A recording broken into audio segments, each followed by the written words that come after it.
केंद्र सरकारच्या सामाजिक न्याय व अधिकारिता मंत्रालयाच्या वतीने ज्येष्ठ नागरिकांना वयोश्री योजनेतून मंजूर झालेल्या साधन साहित्याचे केडगाव अहमदनगर येथे केंद्रीय मंत्री डॉक्टर वीरेंद्र कुमार यांच्या हस्ते वितरण करण्यात आले। या प्रसंगी माजी मंत्री आमदार राधाकृष्ण विखे पाटील, खासदार डॉक्टर सुजय विखे पाटील, आमदार मोनिका राजळे, माजी आमदार बाळासाहेब मुरकुटे, भाजपचे अध्यक्ष महेंद्र गंधे, माजी महापौर बाबासाहेब वाकळे, जिल्हाधिकारी राजेंद्र भोसले, पोलीस अधीक्षक मनोज पाटील यांसह समाज कल्याण विभागाचे अधिकारी, भाजपा किसान मोर्चाचे जिल्हा सरचिटणीस बबनराव शेळके, दत्तात्रय वाडेकर यांसह ज्येष्ठ नागरिक, ग्रामस्थ मोठ्या संख्येने उपस्थित होते। तुम्हा सगळ्यांना अभिवादन केलेलं आहे। आपण सर्वांनी देखील त्यांना अगदी मनापासून आशीर्वाद दिलेले आहेत। सन्माननीय डॉक्टर खासदार महोदय श्रीमान सुजय राधाकृष्ण विखे पाटील अर्थात दादा गेल्या काही तासांपासून इथं नियोजन पाहत होते, पाहुण्यांबरोबर दाखल होत आहेत। सन्माननीय मान्यवर नामदार श्रीमान राधाकृष्ण विखे पाटील साहेब आणि मंत्री महोदयांकडून या ज्येष्ठांची वरिष्ठांची महाराष्ट्र राज्याच्या विधानसभेचे माजी विरोधी पक्षनेते, शस्त्रास्त्र शास्त्र पारंगत, राजनीती धुरंधर, प्रौढ प्रताप पुरंदर, क्षत्रिय कुलावतंस, सिंहासनाधीश्वर, राजाधिराज श्रीमंत श्री छत्रपती शिवाजी महाराज हर्षाने पावन झालेला अशा छत्रपतींचं पूजन मंत्री महोदयांच्या त्यांच्या सुविद्य अर्धांगिनी सन्माननीय नामदार महोदय, सन्माननीय खासदार महोदय, मोनिकाताई, कलेक्टर महोदय व मान्यवरांच्या अनुभव संपन्न करकमलांनी परिपूर्तीस जाते।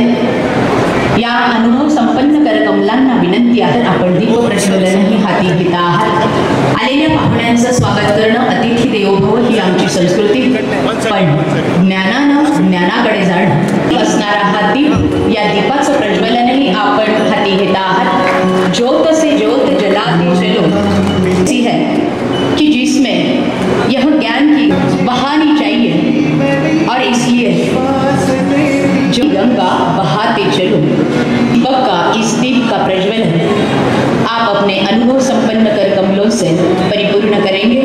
आशीर्वाद से हर एक कण पुनीत हो चुका है, तहे दिल से स्वागत। आणि लगेचच वळतो आहोत प्रारंभी पूजला जाणारा भगवान श्री गणेश, वळतो आहोत या गणेश वंदनेकडे व स्वागत गीताकडे। डॉक्टर शारदी व डॉक्टर श्रद्धा ज्यांची इंटर्नशिप सुरू आहे।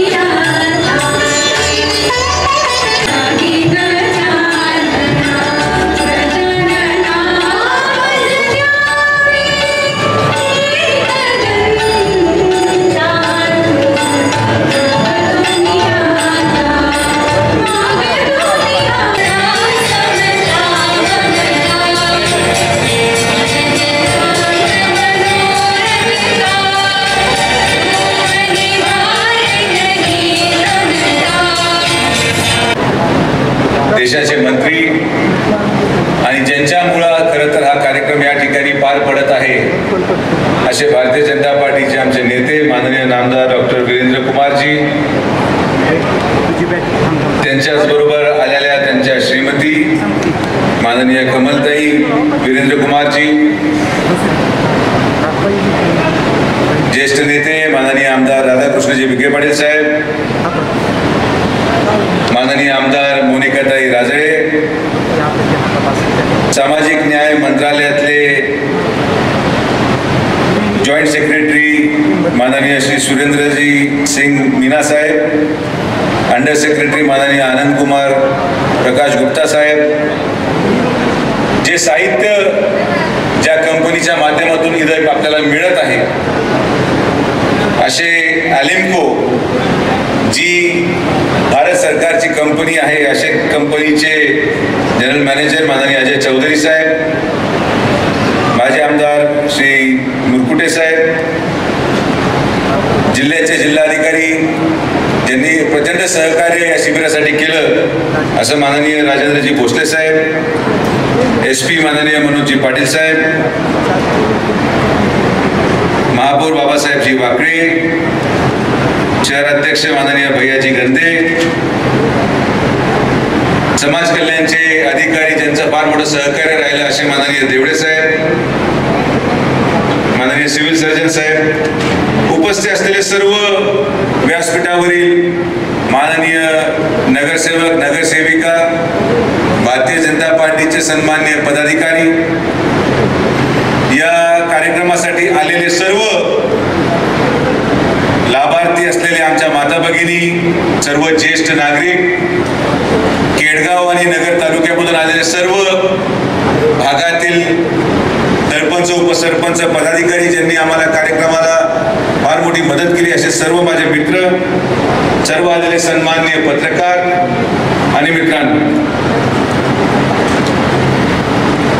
सबसे पहले तो मैं हमारे मंत्री माननीय डॉक्टर वीरेंद्र कुमार जी का धन्यवाद देना चाहूँगा और उनके बारे में मैं आपको बताना चाहूँगा कि ये हमारे लोकसभा के सबसे वरिष्ठ सदस्य हैं और 7 बार लोकसभा में चुन के आज इस मंत्रालय का कारभार बहुत प्रभुत्व से संभाल रहे हैं। ये इनका आशीर्वाद है। देश के पंतप्रधान माननीय नरेंद्र मोदी जी के नेतृत्व में इस मंत्रालय ने अहमदनगर जिले को राष्ट्रीय वयोश्री योजना के माध्यम से कैंप लेने की अनुमति दी। सर, आपको एक बात जरूर बताना चाहूंगा कि जब हमने कैंप की शुरुआत की तो काफी हमारे विरोधी पक्ष के लोग हम पे हंस रहे थे। वो बोल रहे थे कि ऐसा कौन सा कैंप है कि जहां पे आप सिर्फ आधार कार्ड लेके आप आएंगे और आपको व्हील चेयर भी मिल जाएगी, आपको कमोड चेयर भी मिल जाएगी, आपको काठी भी मिल जाएगी, आपको चश्मा भी मिल जाएगा, आपको हियरिंग एड भी मिल जाएगा। ये ऐसा कौन सा कैंप है?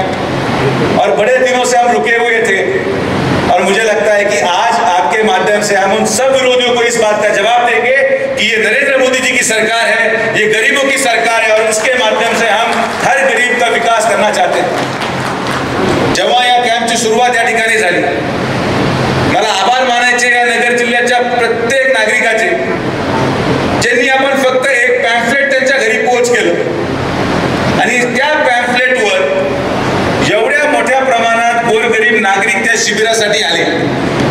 सगळे 60 वर्षाच्या पुढचे नागरिक, ज्यांना चालायची अडचण होती, ज्यांना घरी पाहायला लोक नाही, ज्यांना साध्या साध्या गोष्टींची गरज आहे। आज मी माझं वय झालंय, मला दिसायला अडचण आहे, मला चष्मा घेऊन द्यायला माझा मुलगा माझ्याकडे नाही, मला ऐकायला अडचण आहे, मला डॉक्टरकडे घेऊन जायला माझ्या मुलाला माझ्याकडे वेळ नाही, मला व्हीलचेअर लागते पण माझी घरची आर्थिक परिस्थिती नाही, मला चालायला काठी लागते पण मी ती कशी विकत घेणार।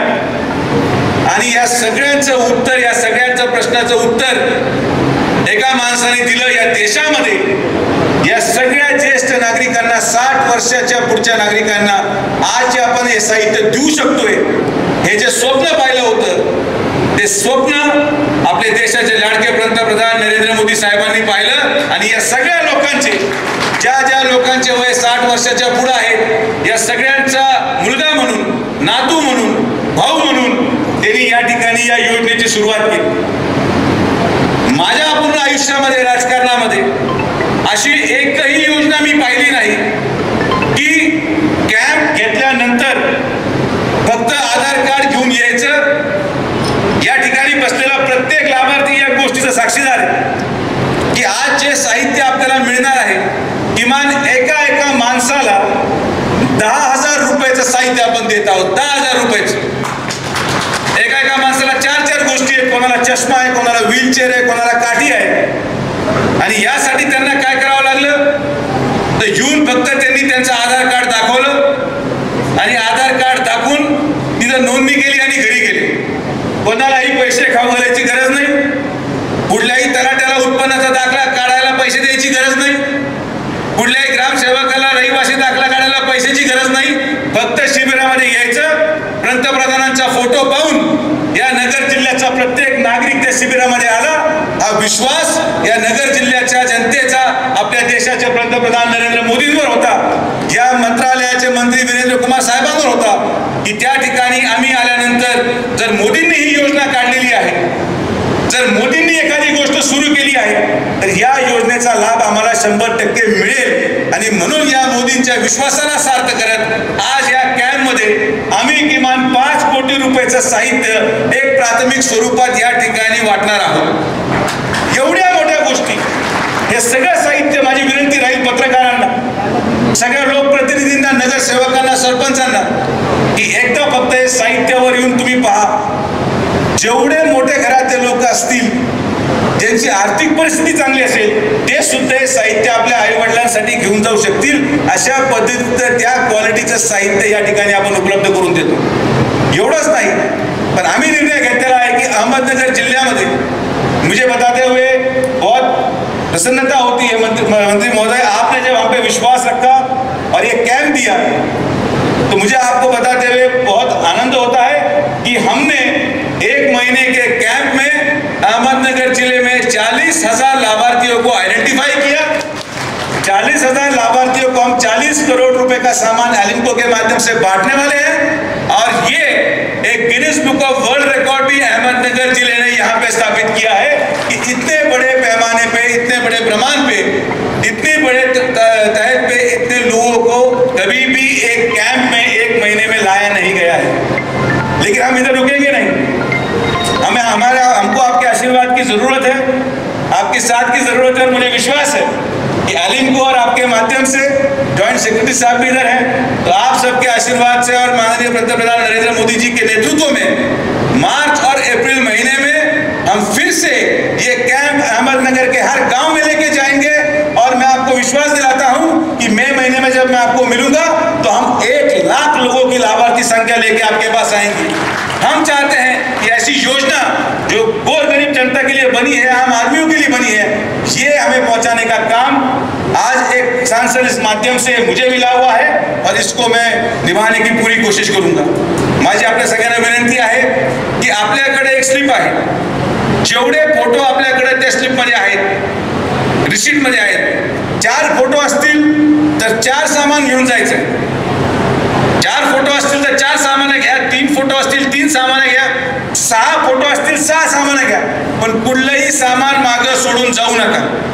एखादा व्यक्ती गेला, तो म्हटला अरे चाकाची खुर्ची मला गरज नाहीये, घेऊन जा, नातेवाईकाला देऊन टाका, नंतर कोणी विचारत नाही. तुमच्या घरच्यांसाठी, तुमच्या नातेवाईकांसाठी मला एक मगाशी मावशी भेटली, ती म्हटली मला 4 गोष्टी मिळाल्यात, पण या 4 गोष्टीमधून एक गोष्ट कमी कर आणि माझ्या आईसाठी मला कानाचं मशीन दे. ती वयस्कर, ती येऊ शकली नाही. म्हटलं ही तू 4ही गोष्टी घेऊन जाय, हा नरेंद्र मोदींचा कार्यक्रम आहे, कानाचं मशीन तुझ्या आईसाठी मी घरी पोहोच आणून देतो, हे मी त्याला माझ्या ठिकाणी सांगितलं. हा विश्वास या जनतेचा, गोरगरीब जनतेचा, आमच्या माता भगिनींचा, आमच्या आजोबांचा, आमच्या आजींचा, हा आमच्यावर आहे. हा कुठल्या पक्षाचा कार्यक्रम नाही, पक्षविरहित, राजकारणाविरहित. जरी आपण राजकारणामध्ये नसतो, जरी मी खासदार नसतो, तरी अशा पद्धतीचा उपक्रम याला कुठल्याही पक्षाच्या तराजूमध्ये, याला कुठल्याही पैशाच्या तराजूमध्ये आपण मोजू शकत नाही. हा उपक्रम गेल्यानंतर मला असं वाटतं, आणि या मानसिकतेत कैलासवासी बाळासाहेब विखे पाटील असतील, आमचं संपूर्ण विखे पाटील कुटुंबीय असेल, आम्ही याच गोष्टीमध्ये जगलेलो आहोत की मतापेक्षा, सत्तेपेक्षा, मंत्रिपदापेक्षा गोरगरीब जनतेचे आशीर्वाद आमच्यासाठी महत्त्वाचे आहेत. आणि या शिबिराच्या माध्यमातून आम्हाला तेवढे जरी मिळाले तरी ते आमच्यासाठी मंत्रिपदापेक्षा मोठे आहेत. आणि म्हणून आज या कार्यक्रमाच्या माध्यमातून आपण सगळेजण आलेला आहात. कार्यक्रम संपल्यानंतर, मंत्र्यांचं भाषण संपल्यानंतर आपल्याला पहिली विनंती राहील की आपण जेवण करून घ्यायचंय. जेवणाची आपण 2 प्रकारे व्यवस्था केलेली आहे. एक ठिकाणी इथं बसायची व्यवस्था आहे, ज्यांना उभं राहायची अडचण असेल ते बसू शकतात. पाठीमागे सकाळी जिथं आपण नाश्ता केला तिथं परत उभं राहून जेवणाची व्यवस्था आहे. तर आपण लोकसंख्या, गर्दी जास्त प्रमाणात असल्या कारणाने कोविडचे नियम सगळे व्यवस्थित पाळून जास्त ठिकाणी जेवणाची सोय केली आहे. जेवण झाल्यानंतर आपण आपल्या चिठ्ठीने जे आमचे स्वयंसेवकांनी आपल्याला नंबर लिहून दिलाय त्या नंबरच्या टेबलवर जायचं, आपलं नाव सांगायचं, तिथं अंगठा द्यायचा, तुमच्या तुमची चिठ्ठीवर ते नाव कापून घ्यायचं आणि ते साहित्य घेऊन आज आम्ही या ठिकाणी 50 बसेसची व्यवस्था केलेली आहे. येताना जरी बस भरून आली असेल तर जाताना ती अर्धी जाईल, कारण की अर्धी बस पुन्हा सामानाने भरत राहील. व्हीलचेअर असणार आहे, काठी असणार आहे. आणि माझी तर सगळ्यात आवडती गोष्ट जी मला वाटली, ये मंत्री जी मैं आपको बताना चाहूंगा, ये बड़ी खूबसूरत चीज लगी मुझे और मैं इसका डेमो खुद ही दूंगा की मी अशी खुर्ची कधी आयुष्यात पाहिली नाही. हे आता ऐसे चल रहे चल के बैठ गए और उसके ऊपर फिर ऐसे बैठ गए.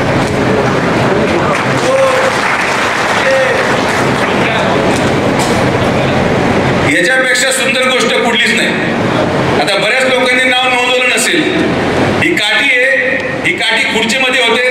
पुढेही आपण गेलात, किराणा दुकानात गेलात, औषधाच्या दुकानात गेलात, एखाद्या आमदाराला भेटायला गेलात, खासदाराला भेटायला गेलात, लाईनमध्ये उभं राहावं लागलं, खुर्ची उघडायची, आपली खुर्ची आपल्या बरोबर बसायचं.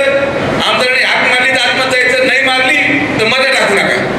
तर सगळ्या सोयी तुमच्याकडे आहेत. पण अशा प्रकारची गोष्ट, अशा प्रकारचं नियोजन मला वाटतं देशामध्ये पंतप्रधान नरेंद्र मोदीच करू शकतात. दुसऱ्या कोणत्याही माणसाकडून विचार ही दृष्टी असू शकत नाही. आणि म्हणून ज्या लोकांना ही काठी मिळणार नाही, तुम्ही परत आपल्या आपल्या स्थानिक जे लोकांनी तुम्हाला इथं आणलंय त्यांच्याकडे नाव नोंदवून द्या. आपण एप्रिल, मे, जून महिन्यामध्ये परत तुम्हाला या काट्या फुकट वाटू. इथं काही कमतरता नाही. इथं तुम्हाला कोणालाही मदत मागायची गरज नाही. इथं तुम्हाला कोणालाही पैसे घालवण्याची गरज नाही. आणि एवढं सगळं केल्यानंतर तुम्हाला कुठलंही मतदान मला टाकायचं सुद्धा बंधन नाही. त्यामुळे तुम्ही या योजनेचा लाभ घ्या. एवढंच मला तुम्हाला या ठिकाणी सांगायचं आहे. अशा भरपूर योजना आहेत ज्या आपण हळूहळू या सगळ्या नगर जिल्ह्याच्या जनतेसाठी समोर आणणार आहोत. भविष्यामध्ये देखील आज चष्मा असेल, त्याच्यानंतर कानाचं मशीन, त्याचं लेंथ ऍडजस्ट करावं लागणार आहे. कानाचं एक कानाचं मशीन 4,500 रुपयाचं आहे. आणि आज आपण या शिबिरामध्ये 900 लोकांना फुकट कानाचं मशीन देणार आहोत. फुकट, कुठलाही रुपये नाही, कुठलाही डॉक्टर नाही. आणि म्हणून आम्ही एक निर्णय घेतलेला आहे की या अहमदनगर जिल्ह्यामध्ये जेवढे साहित्य वाटले जाणार आहेत, व्हीलचेअर असेल, कमोड चेअर असतील, कानाचं मशीन असेल, चष्मा असेल, हे सगळ्या साहित्याचं पूर्ण मेंटेनन्सची जबाबदारी पूर्ण जीवनभर डॉक्टर विखे पाटील फाउंडेशन अहमदनगर घेणार आहे. की तुमची कुठलीही गोष्ट खराब झाली तर तुम्ही आमच्याकडे आणून द्या, आम्ही तुम्हाला रिपेअर करून परत देऊ. अशी योजना कसं नाही असं कोणी विचार करू शकत नाही. पण आम्हाला या ठिकाणी आज फार मन भरून आलंय. ही सगळी गर्दी पाहता, ही सगळी गर्दी आज या ठिकाणी गोरगरीब जनतेची, सर्वसामान्य नागरिकांची, त्यांना या सगळ्या गोष्टींची गरज होती. आज हे सगळे मोठ्या संख्येने आले. आपले सगळ्यांचे मी मनापासून आभार मानतो. या कार्यक्रमाच्या बदल्यामध्ये हम एक ही अपेक्षा सब लोगों से रखते हैं कि जिन लोगों को इसका लाभ मिले वो और कुछ करे ना करे पर नरेंद्र मोदी जी को आशीर्वाद जरूर दीजिएगा. हमको सिर्फ आशीर्वाद की जरूरत है और किसी चीज की नहीं.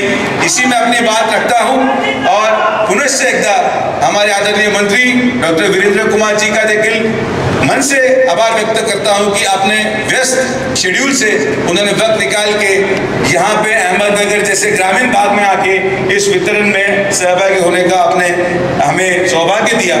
बाकी सगळे आलेले सर्व माननीय आमदार, सगळे अधिकारी, सर्व पदाधिकारी सगळ्यांचे देखील आभार मानून ही योजना अशीच गोरगरीब जनतेसाठी पुढे चालत राहील एवढीच अपेक्षा आपल्या सगळ्यांकडे व्यक्त करतो.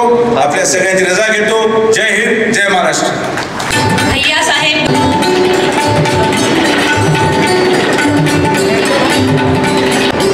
सत्कार स्वीकारणार आहात. सुनील मामा कोतकर हा सत्कार करतील. आप सन्माननीय डॉक्टर श्रीमान सुजय राधाकृष्ण विखे भारतीय जनता पार्टीच्या वतीनं अहमदनगर जिल्हा भारतीय जनता पार्टीच्या वतीनं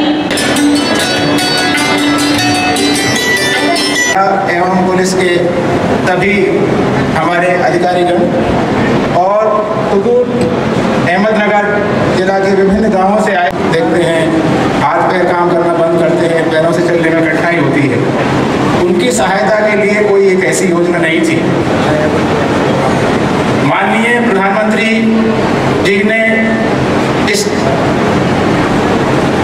इस स्थिति को देखते हुए 1 अप्रैल 2017 से उनके निर्देश और मार्गदर्शन में भारत सरकार ने ये राष्ट्रीय वयोश्री योजना चलाई है, जिसमें जितने हमारे वरिष्ठ नागरिक हैं वो सब, उनको जो कमजोरियां आती हैं, जो उम्र के साथ उम्र जैसे जैसे बढ़ती है, और ये वास्तविकता है कि सबको कोई न कोई परेशानी होती है, उनके उस उम्र के पड़ाव में जीवन अच्छे से जिएं, इसके लिए सहायक उपकरणों के वितरण के लिए ये निःशुल्क कार्यक्रम भारत सरकार के द्वारा चलाया गया है, जिनकी गरिमा में उपस्थिति से हम सभी को उनकी सेवा करने का सौभाग्य का अवसर प्राप्त हुआ है। ऐसे हमारे आदरणीय सभी वरिष्ठ जन, प्रिंट मीडिया, इलेक्ट्रॉनिक मीडिया के हमारे सभी सम्मानीय साथीगण,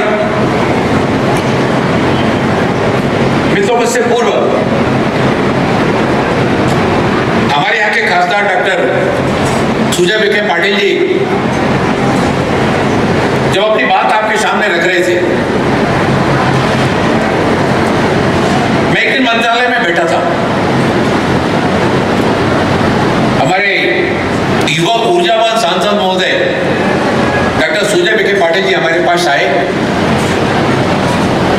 उन्होंने कहा कि हम अपने यहाँ हमारे क्षेत्र के जो वरिष्ठ नागरिक हैं, सीनियर सिटीजन हैं, देश के पंतप्रधान आदरणीय नरेंद्र मोदी जी की भावनाओं के अनुरूप, और ऐसे हमारे वरिष्ठ जनों को एलिम्को से ये सहायक यंत्र उपकरण आप हमको उपलब्ध करा दीजिए। मैंने कहा असिस्टेंट कैंप लगवाइए, और उन्होंने बड़े ऊर्जा उत्साह के साथ में कई स्थानों पर इन कैंपों का आयोजन किया। उसमें चिन्हित होकर जो भी हमारे वरिष्ठ नागरिकगण उसमें चिन्हित किए गए, वो जो कैंप लगाया जाता है, चिन्हित किया जाता है कि किस वरिष्ठ नागरिक को कौन सा उपकरण दिए जाने की आवश्यकता है, किसको कान की मशीन की आवश्यकता है, किसको दांत की बत्तीसी बनाना, या किसी को चश्मे की आवश्यकता है, किसी को छड़ी की आवश्यकता है, किसी को व्हील चेयर की आवश्यकता है। उन्होंने हमको वो सूची उपलब्ध कराई। मेरे कहा डॉक्टर साहब, आप जिस तन्मयता के साथ में, पूरे मनोयोग के साथ में वरिष्ठ नागरिकों की आप सेवा करना चाहते हैं, ये वास्तव में काफी प्रशंसनीय है। और आप कैंप लगाकर असेसमेंट करके आप हमको सूची उपलब्ध कराइए, हम आपको वो सारे के सारे सहायक उपकरण उपलब्ध कराएंगे। आज यहाँ पर जो भी लाभार्थी यहाँ पर आए हैं, ये कोई राजनीतिक कार्यक्रम नहीं है, ये वास्तव में सेवा करने का कार्यक्रम है। और इस सेवा करने वाले कार्यक्रम में जो भी लाभार्थी यहाँ पर आए हैं, मैं मन से श्रद्धा से उन सभी को नमन करता हूं। आदरणीय प्रधानमंत्री नरेंद्र मोदी जी के नेतृत्व में समाज जीवन के विभिन्न क्षेत्रों में जो कल्याण के लिए काम किए जा रहे हैं, जो योजनाएं बनाई जा रही हैं, दिव्यांगजनों के प्रति उनकी संवेदनशीलता सर्वविदित है। और उसमें एक एडिप योजना के अंतर्गत छोटे से लेकर बड़े तक जो लाभार्थी होते हैं, उनको हम उसमें सहायक उपकरण उपलब्ध कराते हैं। लेकिन यही जो योजना आदरणीय प्रधानमंत्री जी के कुशल मार्गदर्शन में राष्ट्रीय वयोश्री योजना हमारे देश के वरिष्ठ नागरिकों को सहायक उपकरण उपलब्ध कराना, जिससे कि उम्र जनित जो कमजोरियां आती हैं, जो बीमारियां आती हैं, इन सहायक उपकरणों के माध्यम से उनके जीवन में किस तरह से सुगम्यता लाई जा सकती है, उसी के लिए इस तरह के कार्यक्रमों का आयोजन सारे देश में किया जा रहा है।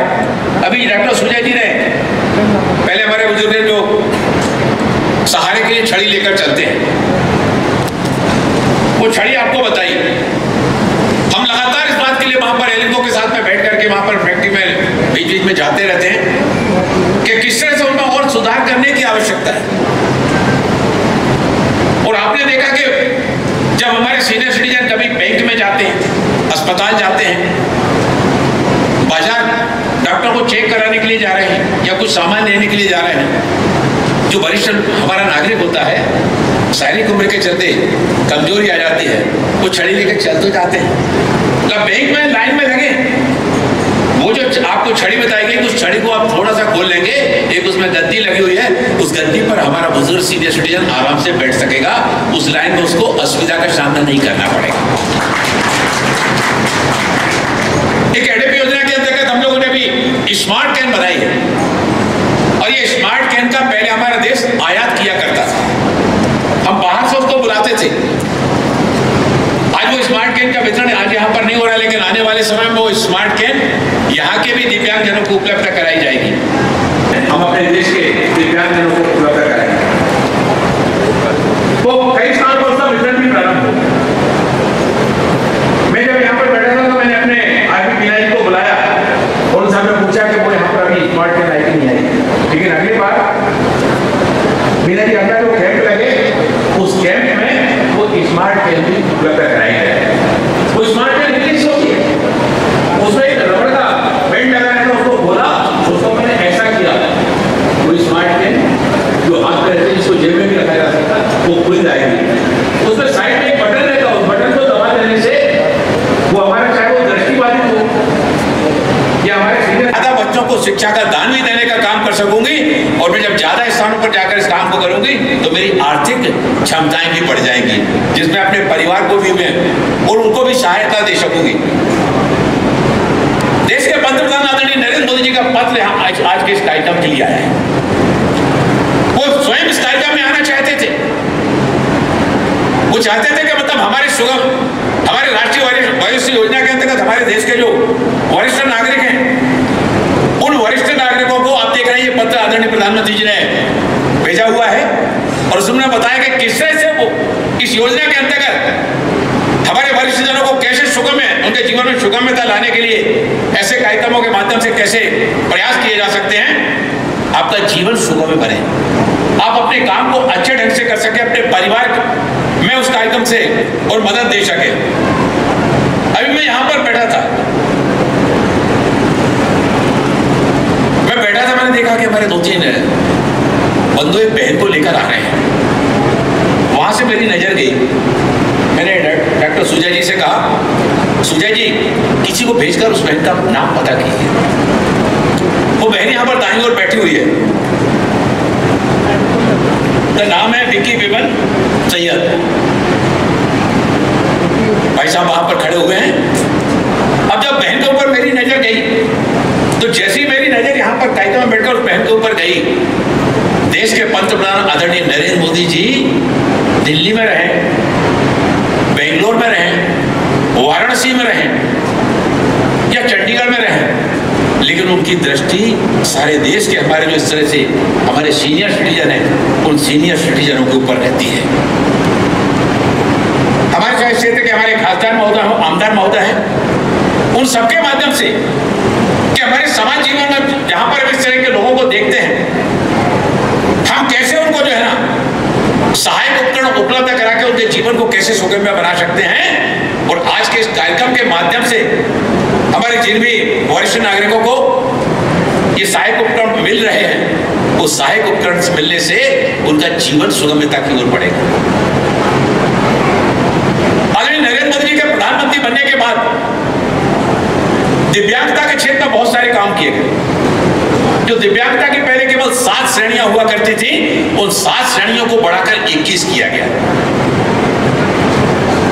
हमारे जो दिव्यांगजन हैं और दिव्यांगजनों के लिए जो सरकारी नौकरियों में आरक्षण 3% था, उसको 3% से बढ़ाकर दिव्यांगजनों के लिए 4% किया गया। इसके साथ ही साथ जो मान्यता प्राप्त उच्च शैक्षणिक संस्थान हैं, उन शैक्षणिक संस्थानों में भी जो आरक्षण 3% था, उसको 3% से बढ़ाकर 5% किया गया। आज ग्रुप ABCD की जो केंद्र सरकार के प्रतिष्ठान हैं, उन केंद्र सरकार के प्रतिष्ठानों में बेंचमार्क दिव्यांग व्यक्तियों के लिए 3,566 पद अधिसूचित किए गए, जिसमें तरह तरह के जो दिव्यांगताओं की नई श्रेणियों में 7 से बढ़ाकर 21 किए गए हैं। उनमें बोना पर एसिड हमले से पीड़ित जो हमारी बहनें होती हैं, उनको मस्कुलर डिस्ट्रोफी, ऑटिज्म में बौद्धिक दिव्यांगता, बहुत दिव्यांगता को भी इसमें शामिल किया गया। और जो 2013 में चिन्हित पदों की तुलना में 500 293 अतिरिक्त पदों को इसमें शामिल किया गया है। सुगम्य भारत अभियान के अंतर्गत, अब सुगम्य भारत अभियान में यहाँ पर बाईं तरफ और इस तरह के जब कार्यक्रम होते हैं, वो कार्यक्रमों में हमारे इस तरह के सीनियर सिटीजन और हमारे दिव्यांगजन हैं, वो अस्पताल, चाहे अस्पताल परिसर में जाने की बात हो, चाहे वो शासकीय कार्यालयों में जाने की बात हो, फिर हमारे बच्चों को शैक्षिक संस्थान में जाने की बात हो, ऐसे सारे जो सार्वजनिक भवन हैं, उन सार्वजनिक भवनों को कैसे सुगम्य बनाने की दिशा में पहल की जाए। और इसमें सुगम्य भारत अभियान के अंतर्गत 1151 भवनों के लिए 506 करोड़ रुपए की राशि उसके लिए जारी की जा चुकी है। और हम देखते हैं कि हमारे देश के जो 35 अंतर्राष्ट्रीय हवाई अड्डे हैं, 55 हमारे घरेलू हवाई अड्डे हैं, इन सबको सुगम्य बनाएगा। वहां पर रैंप लगाए गए, वहां पर हैंडल्स लगाए गए, और उस तरह से जिससे कि हमारे दिव्यांगजन आसानी से वहां पर आ जा सके। और 709 रेलवे स्टेशन, देश भर में 709 रेलवे स्टेशनों को और सुगम्य बनाया गया। इसी तरह से 8,443 बसों को और 698 को सुगम्य बनाया गया। 19 जो निजी समाचार चैनल हैं, उस 19 निजी समाचार चैनलों के माध्यम से भी और सुगम्य समाचार बुलेटिनों का प्रसारण आज किया जा रहा है। लगभग 8.34 लाख स्कूलों में वहां पर हैंडल्स और सुगम्य शौचालय की व्यवस्थाएं वहां पर की गई, जिससे हमारे जो दिव्यांग छात्र हैं वो आसानी से स्कूल में जा सकें, यहाँ पर स्कूल में और स्कूल में बने हुए शौचालयों का उपयोग कर सकें। शैक्षणिक सशक्तिकरण की दिशा में भी दिव्यांगजनों के लिए और छात्रवृत्ति योजना के अंतर्गत 1.59 लाख दिव्यांग छात्रों को हमारे 491 करोड़ रुपए की छात्रवृत्ति प्रदान की गई। और ये छात्रवृत्ति दिव्यांग छात्रों के खाते में सीधी डीबीटी के माध्यम से, डायरेक्ट बेनिफिट ट्रांसफर योजना के अंतर्गत सीधे उनके खातों में पहुंचाई जा रही है। देश भर के जो दिव्यांगजन हैं, उन सभी दिव्यांगजनों का और एक केंद्रीय का डाटाबेस बनाने के लिए मंत्रालय ने एक यूडीआईडी कार्ड योजना प्रारंभ की है। हमारे सिविल सर्जन महोदय जी यहाँ पर हैं, मैं उनसे भी अनुरोध करना चाहता हूं और हमारे सभी जनप्रतिनिधियों से भी अनुरोध करना चाहता हूं कि हमारे क्षेत्र के सभी दिव्यांगजनों का ये यूडीआईडी कार्ड बनवाने में हम सब आगे आए, पहल करें। हमारे कलेक्टर महोदय जी यहाँ पर बैठे हुए हैं और भी हमारे महोदय जी यहाँ पर बैठे हैं, और भी जो हमारे ब्लॉकों से संबंधित हमारे राजस्व अधिकारी हैं, वो भी इस दिशा में पहल करके आंगनबाड़ी कार्यकर्ताओं का भी इसमें सहयोग लें। आपको कहीं कोई ऐसा बच्चा आपके पड़ोस में, आपके गाँव में, आपके नगर में आपको कोई मिलता है 0 to 5 ईयर बच्चा, जो बच्चा सुन नहीं पाता, और जो बच्चा सुन नहीं पाता है वो बोल भी नहीं पाता है, ऐसे बच्चों के कॉक्लियर इम्प्लांट सर्जरी मुंबई में हमारा अली यावर जंग है, कानपुर में भी, और हमने 219 अस्पतालों को इसमें चैनलाइज किया है। ये 0 to 5 ईयर बच्चे जो सुन नहीं पाते, बोल नहीं पाते, उनके लिए कॉक्लियर इम्प्लांट सर्जरी के माध्यम से लगभग 4000 बच्चों की और सफल ये कॉक्लियर इम्प्लांट सर्जरी की जा चुकी है। इसमें लगभग 6-6.5 लाख रुपए का खर्च आता है। वो सारा का सारा विभाग इस खर्चे को वहन करेगा। मैं तो आप लोगों से अनुरोध करना चाहता हूँ, आप सबसे भी अनुरोध करना चाहता हूँ, मंच पर हमारे बैठे हुए जो हमारे प्रशासनिक अधिकारी हैं, जनप्रतिनिधि हैं, इन सबसे भी अनुरोध करना चाहता हूँ, एक बच्चे को अगर आपने इस कॉक्लियर इम्प्लांट सर्जरी से और ये इम्प्लांट करा दिया तो वो बोलने भी लगता है और सुनने भी लगता है। मैं पिछले दिनों कानपुर गया था, कानपुर से मैंने वहाँ पर जिन बच्चों का ये कॉक्लियर इम्प्लांट सर्जरी हुई, उन बच्चों को वहाँ पर बुलाया था, उनके अभिभावकों को भी वहाँ पर बुलाया था, और वहीं से पर मैंने वर्चुअल के माध्यम से हमारे जो अली यावर जंग जो हमारा राष्ट्रीय संस्थान है, मैंने वर्चुअल के माध्यम से वहाँ पर भी मैंने जोड़ा, वो बात की। एक बहन से जब मैंने पूछा, वो अपने बच्चे को लेकर आई थी, उसकी कॉक्लियर इम्प्लांट सर्जरी हो गई थी और वो बच्चा बोलने भी लगा था, सुनने भी लगा था। मैंने उस बहन से पूछा, बहन ये बच्चे ने जब कॉक्लियर इम्प्लांट सर्जरी होने के बाद जब पहला शब्द निकाला था, उसे जब बोलने के लिए एक कदम आगे बढ़ाया था, तो वो बच्चा जब पहला शब्द बोला था तो आपने कैसा अनुभव किया था? वो बहन बोली, हम तो ऐसा लग रहा था कि अपने बच्चे को लेकर, हमारा एक ही बच्चा है और अपने बच्चे को लेकर हम बहुत निराश थे, हमारे जीवन में काफी निराशा थी। ऐसा लगता है कि अंधेरी गुफा में चले जा रहे हैं, कभी ये गुफा का अंधकार कभी खत्म होगा कि नहीं होगा, हमारा बच्चा कभी बोल पाएगा, सुन पाएगा कि नहीं सुन पाएगा। लेकिन बोली जब ये कॉक्लियर इम्प्लांट सर्जरी विभाग के द्वारा कराई गई और हमारे बच्चे ने होने के बाद जब पहला शब्द पापा बोला, तो जब उसके हम दोनों वहां पर खड़े हुए थे, बोले जब बच्चे ने पहला शब्द बोला तो इसके पापा इतनी देर तक रोके रहे कुर्सी के बाद में, उनकी आंखों में देर तक आंसू आते रहे कि वो आंसू थम नहीं रहे थे। उस माँ बाप की खुशियों का अंदाजा हम नहीं लगा सकते, जिन बच्चों को कॉम्प्लेक्स इम्प्लांट सर्जरी होने के बाद जब वो बोलना और सुनना प्रारंभ करते हैं। लगभग 4000 बच्चों का हो चुका है। मैं सबसे अनुरोध करना चाहता हूँ कि हमारे आसपास कहीं कोई ऐसा बच्चा मिलता है, हमारे सभी खासदार, आमदार, हमारे पूर्व विधायक, पूर्व प्रतिनिधि, हमारे महापौर, पंचायत के सभी से अनुरोध करना चाहते हैं, ऐसे बच्चों को जीवन को सुगम्य बनाने के लिए हम एक कदम आगे बढ़ाएं और उनको चिन्हित करके देश के प्रधानमंत्री आदरणीय नरेंद्र मोदी जी के द्वारा जो योजना बढ़ाई गई, इसको आगे बढ़ाने का काम करें। इस दिशा में भी हम हमारे प्रयास इस दिशा में भी चल रहे हैं। इसमें सबसे बड़ा खर्च जो आता है वो पॉपुलर जो इंस्ट्रूमेंट होता है, वो इंस्ट्रूमेंट अभी हम विदेशों से बुलाते हैं, लेकिन हम उसके लिए प्रयोग कर रहे हैं। हमारे प्रयोग उस दिशा में काफी अनुसंधान चल रहा है, हम उसको अपने ही देश में बनाएं। जब वो हमारे अपने ही देश में बनेगा तो आज हम जितने बच्चों का कर पा रहे हैं उससे लगभग 1.5 गुना 2 गुना बच्चों का हम पॉपुलर इम्प्लांट सर्जरी हम अपने देश में कर पाएंगे। वहां पर भी देश को आत्मनिर्भर बनाने की दिशा में आदरणीय पंतप्रधान नरेंद्र मोदी जी के नेतृत्व में और विभाग उस दिशा में भी काम कर रहा है। जो कुछ भी कार्यक्रम हुए कोविड के दौरान भी ये कार्यक्रमों को हमने किया, जब 2 साल तक मतलब लोग इकट्ठे नहीं हो पाते थे, लोगों को बचाना भी है, उनके जीवन को भी सुगम्य करना है, तो कोविड की गाइडलाइन का पालन करते हुए हमने भी उसमें सहयोग किया। और डॉक्टर सुजय जी ने अपने मेडिकल कॉलेज के डॉक्टरों को भी उसका भी उन्होंने उपयोग किया और ये कैंप लगाकर इन लाभार्थियों का चयन करने का, चिन्हित करने का काम किया गया। उन्होंने जो बताया कि लगभग 37,401 लाभार्थियों को चिन्हित किया गया। आज तो 895 को दिए जा रहे हैं, लेकिन आने वाले समय में इन सभी हमारे जो दिव्यांग लाभार्थी हैं, उन दिव्यांग लाभार्थियों को ये सहायक उपकरण वितरण कराने का कार्यक्रम अलग अलग स्थान पर किए जाने वाला है। और डॉक्टर सुजय जी, हमारे सभी आमदार और हमारे सभी जनप्रतिनिधि, मैं आप सबसे कहना चाहता हूँ, आप बिल्कुल चिंता मत करना, आप केवल बस ऐसे दिव्यांगजनों की आप पहचान कर लीजिए। और आदरणीय पंतप्रधान नरेंद्र मोदी जी की भावना के अनुरूप मैं आप सभी को इस तरह के कैंपों में जिनने हमारे जो दिव्यांगजन आते हैं उनको सहायक उपकरण उपलब्ध कराने में आपका ये बंदा, आपका ये सेवक कहीं पीछे नहीं रहने वाला है। ये नर सेवा ही नारायण सेवा। एक दिव्यांगजन के जीवन में हमने उसको अगर इस तरह से आत्मनिर्भर बना दिया, वो स्वयं के बल पर खड़ा होने लगा, वो स्वयं के बल पर चलने लगा। मैं दिल्ली में मैं अपने बंगले से एक दिन निकल रहा था, मेरे पिताजी का निधन हुआ पिछले दिनों, लगभग 1.5-1.25 माह हो गए। पिताजी के निधन को उपरांत घर पे कार्यक्रम होना था। एक नौजवान, उसके दोनों पैर एक्सीडेंट में कट गए थे, वो घर पर पड़ा रहता था।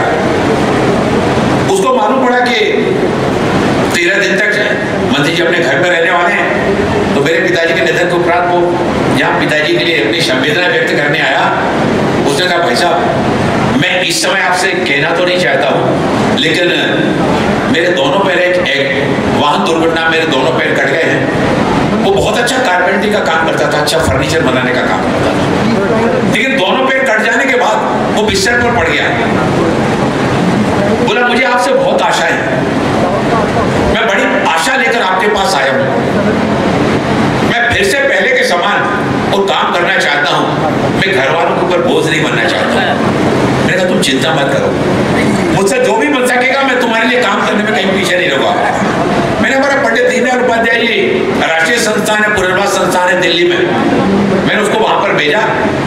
वहां के जो हमारे तकनीकी विशेषज्ञ हैं, डॉक्टर्स हैं, उन्होंने उसके दोनों पैरों का नाप लिया, उसके दोनों पैर बनाए, उसको वहीं पर रखा भी। ये बनने के बाद उसको वहां पर रखा, वो लगाकर वो धीरे धीरे फिजियोथेरेपी की अलग अलग गतिविधियों के माध्यम से उसको खड़े होना आत्मनिर्भर बनाया कि पहले वो खड़ा हो सके। खड़ा होने के बाद फिर वो सहारा लेकर धीरे धीरे आगे बढ़ सके। जब उसके दोनों पैर बन गए, लग गए, हमारे चिकित्सकों ने कहा कि अब तुम इसको पहले 2 दिन का सहारा लेके चलना है, बाद में छड़ी का सहारा लेकर तुमको चलना है। उसने वहां पर संस्थान में हमारे कहा हम मंत्री जी के बंगले पर चलेंगे, उनके सामने हम लगाकर और हम आगे चलेंगे। मैं लोकसभा जा रहा था, वो जैसे ही बाहर से निकला बंगले के बाहर, वहां पर वो हमारे संस्थान के वहां पर सभी सहायकगण आए थे, उसको लेकर आए थे, व्हील चेयर पर बैठा हुआ था। उसने कहा, जैसे ही मुझे देखा उस खुशी से उसकी आंखों में आंसू आ गए। मैंने कहा इसके दोनों पैर लगाकर प्रयोग कर लिया। बोले हाँ, इसको लगाओ। अपने कहा वो लगाकर इसको चलना इसको सिखाओ। वो दोनों पैर लगाए। अब जब वो दोनों पैर लगने के बाद जब वो सहारा लेके चल रहा था, उसके चेहरे में बहुत खुशियां थी। एक और बहुत खुशियां थी, दूसरी ओर उसकी आंखों से आंसू भी आ रहे थे। मैंने कहा तुम्हारी आंखों में आंसू क्यों आ रहे हैं? उस नौजवान ने कहा मेरी आंखों में आंसू इसलिए आ रहे हैं कि कल जहां मेरे जीवन में अंधेरा था, आज मैं स्वयं के पैरों पर खड़ा होकर और न केवल चल सकूंगा, बल्कि मैं अपने घर जाकर जो मैं कारपेंटर का काम करता था, मैं अपने काम को फिर से आगे बढ़ा सकूंगा। मेरे कलेक्टर महोदय से कहना चाहता हूँ कि एडिट योजना का भी इसको तुझे जी इसको शीघ्र आयोजन करें। मैं भले ही नहीं आ पाऊँ, लेकिन मेरी शुभकामनाएं ऐसे सारे पवित्र कार्यों में आपके साथ में हैं और इस नर सेवा नारायण सेवा के आपको आप आगे बढ़ाते होंगे। उसमें मोटर ट्राईसाइकिल अभी हमारे विभाग के द्वारा दी जा रही है। मैंने उसमें कहा है कि वो अभी खुली रहती है, उसको एंगल लगाकर उसको छत को बनाने का काम भी करने की दिशा में हम लोग प्रयोग कर रहे हैं, ताकि हमारा वो दिव्यांगजन धूप से उसको बचाव किया जा सके, सीधी बारिश के पानी से उसको बचाया जा सके। मैंने बहुत सारे दिव्यांगजनों को देखा, एक बेटी घर में रहकर वो कपड़े सिलने का काम करती थी, मध्य प्रदेश का उदाहरण है। उसके पहले जब वो घर पर रहकर सिलाई का काम करती थी, बहुत अच्छा काम करती थी। उसको जब योजना के बारे में मालूम पड़ा, वो आई, उसको मैंने वो मोटराइज ट्राईसाइकिल उपलब्ध कराई। अभी घर पर रहकर वो थोड़े कपड़े सिल पाते थे, लेकिन अब वो अपने गांव के कई स्थानों पर जाकर, आसपास जाकर बहुत बड़ी मात्रा में, और वो उसको काम मिलने लगा पूरा कि सब समाज को लिए साथ में आगे बढ़ते जाना। जब सब समाज की बात करते हैं तो समाज जीवन के विभिन्न क्षेत्र के लोगों की हम जब चर्चाएं करते हैं, उसमें हमारे दिव्यांगजन भी हमारे समाज जीवन का अभिन्न अंग है। इनको भी हमको कदम से कदम मिलाकर आगे बढ़ने के लिए जीवन की दौड़ में आगे बढ़ाना है। और मुझे पूरा विश्वास है कि हम और आप सभी जब मिलकर सामूहिकता के साथ में कदम आगे बढ़ाएंगे तो हमारे इस क्षेत्र में दिव्यांगजन आगे भी बढ़ेंगे, समाज को भी योगदान देंगे और देश के विकास में भी अपना योगदान दे सकेंगे। इन दो लाइनों के साथ में मैं अपनी वाणी को विराम देना चाहता हूँ कि बुलंद बादों की बस्तियों को लेकर हम क्या करेंगे, बुलंद बादों की बस्तियों को लेकर हम क्या करेंगे। हमें अपना प्यार और आशीर्वाद दे दीजिए। ऊंचे गगन को लेकर हम क्या करेंगे। बहुत बहुत आभार, बहुत बहुत धन्यवाद। एक मिनट थोड़ा पुढे एक मिनिट खासदार साहेब पुढे खासदार साहेब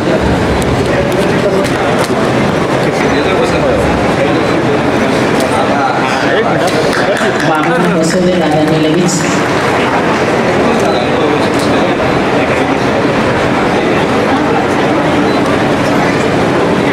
जे दिले त्याचा तुरंत अनुभव दादा मंत्री महोदयांसमोर घ्यायला लावतात।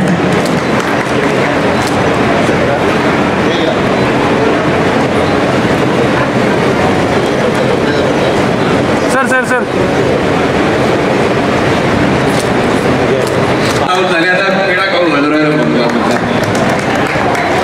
हा त्यांना गुडघीला म्हणून पेढा सुद्धा खाऊ घातलाय दादांनी लगेच। मुलीचं स्वतःला असलेलं ज्ञान त्यातून दिलेलं आहे।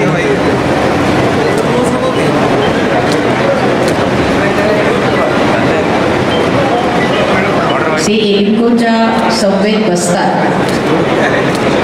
विविध सूचना देतात। सन्माननीय कौसाबाई समाज मंत्री महोदयांच्या अर्धांगिनी आवडली का खुर्ची? और ये पर्व जब शुरू है तब विनती है आभार ज्ञापन के लिए सन्माननीय श्रीमान अजय चौधरी साहब उप महाप्रबंधक एलिम्को।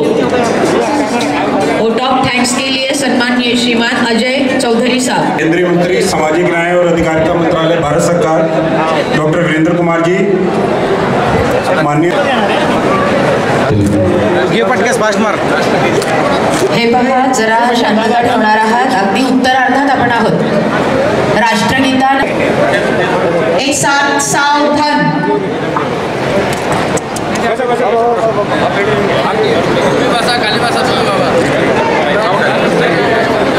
जनगण मन अधिनायक जय हे।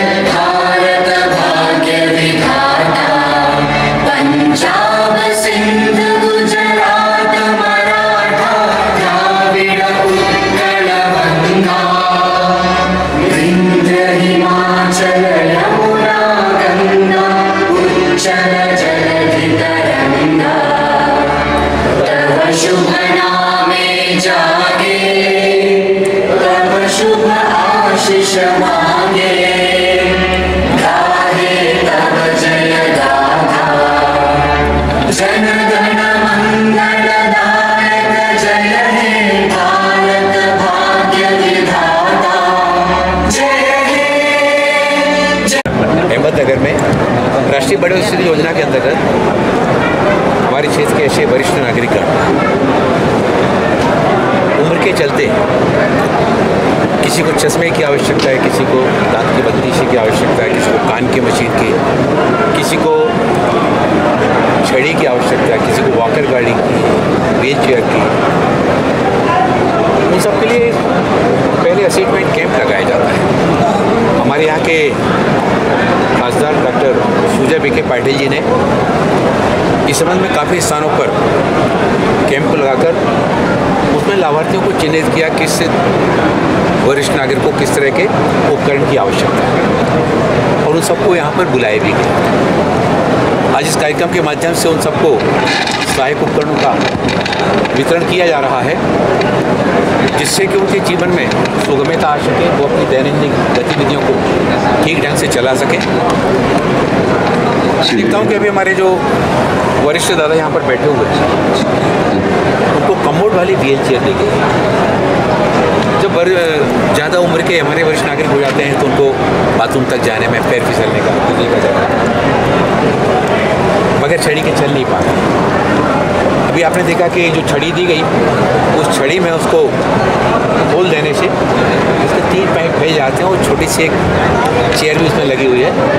वो बाज़ार जाते हैं, डॉक्टर के पास जाते हैं, बैंक के पास जाते हैं, पोस्ट ऑफिस जाते हैं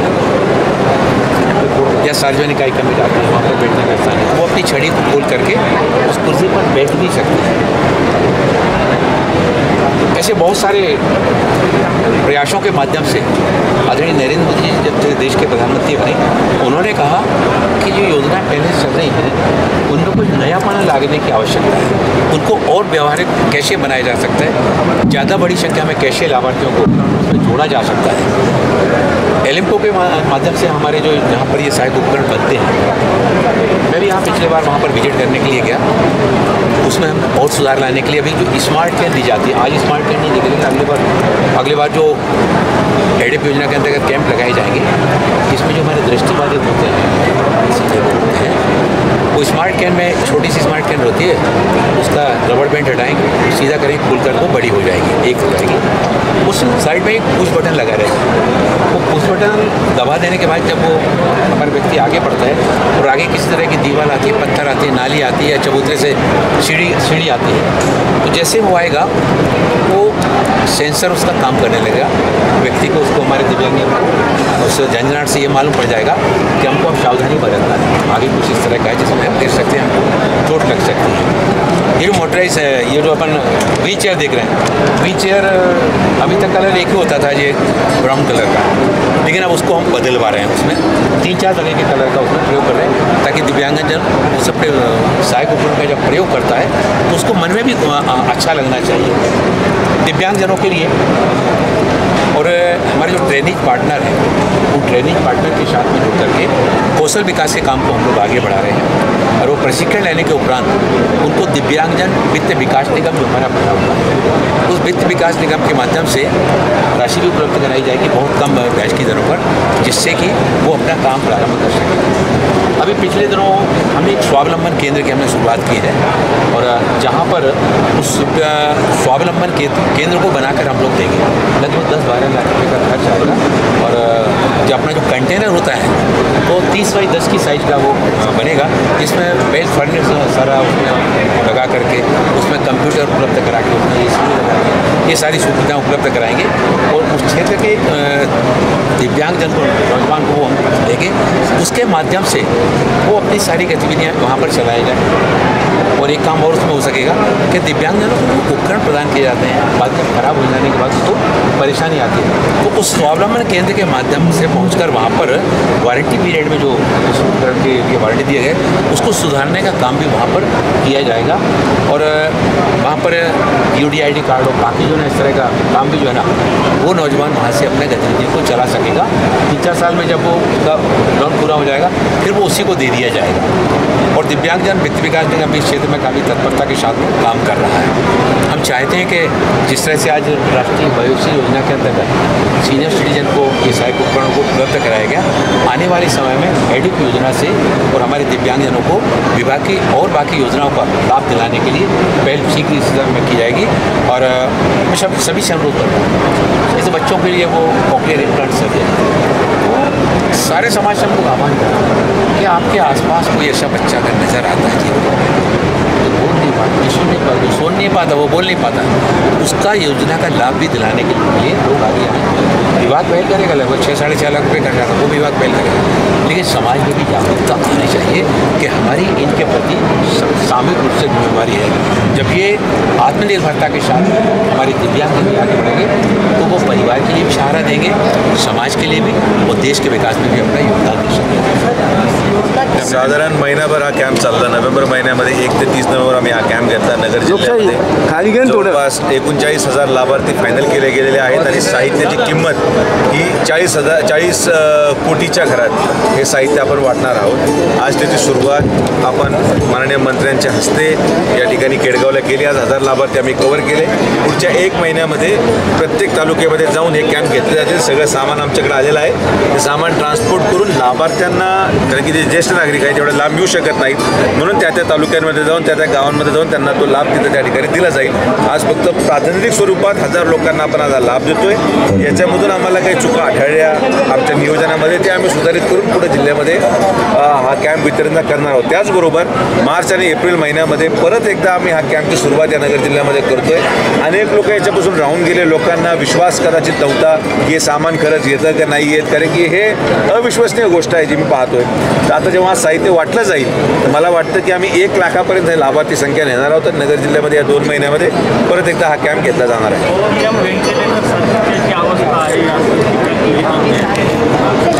नाही तर जे टीका करतात त्यांनी त्यांच्या घरच्यांसाठी घेऊन जावं आणि मग ते खराब झालं तर मग बोलावं, कारण की मी तर जेवढं डॉक्टर या नात्याने साहित्य पाहतोय अतिशय उत्कृष्ट साहित्य आहे। तुम्ही पत्रकार नात्याने स्वतः आम्ही सगळं डिस्प्लेला केलेलं आहे, असं तर काही लपून देत नाही आहे, दिवसा आपण देतोय। त्यामुळे ते साहित्य एकदम स्टँडर्ड क्वालिटीचं आहे। हो, जे कदाचित एखाद्या मोठ्या माणसाच्या घरात अमेरिकेहून आणि ज्याला लंडनची सवय असेल ते साहित्य, हे साहित्य गोरगरीब जनतेसाठी माननीय पंतप्रधानांचं आहे आणि त्याचं मेंटेनन्सची जबाबदारीसुद्धा कुठली खराबी आल्यास डॉक्टर बी के पाटील हॉस्पिटल घेणार आहे।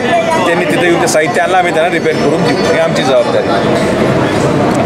थँक्यू। आज या ठिकाणी आदरणीय आपल्या अहमदनगर जिल्ह्याचे लोकप्रिय खासदार डॉक्टर सुजयदादा विखे पाटील यांनी त्यांच्या प्रयत्नातून जे राष्ट्रीय वयोश्री योजनेअंतर्गत जे शिबिर ठेवले त्याला प्रचंड प्रमाणावरती रुग्णांनी वृद्धांनी लाभ घेतला आहे। यामध्ये कंबूड संडास, त्याचबरोबर व्हीलचेअर, या चष्मे यासारख्या वस्तू वयोवृद्धांना मोठ्या प्रमाणावर मिळाल्या। खरं पाहता आज स्वतःची मुलं स्वतःला सांभाळत नाही, परंतु आदरणीय खासदार विखे साहेबांमुळं मोठ्या प्रमाणावर या वस्तू आमच्या माता समान वयोवृद्धांना मिळाल्या। त्याबद्दल आदरणीय खासदार डॉक्टर सुजयदादा विखे पाटील यांचे, आमचे चितुंडे पाटील आणि पंचक्रोश येथील सर्व वयोवृद्धांच्या वतीने, नागरिकांच्या वतीने मी त्यांचे मनापासून आभार मानतो।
ताज्या घडामोडींसाठी आजच आमच्या YouTube चॅनलला सबस्क्राईब करा आणि बेल आयकॉनला क्लिक करा।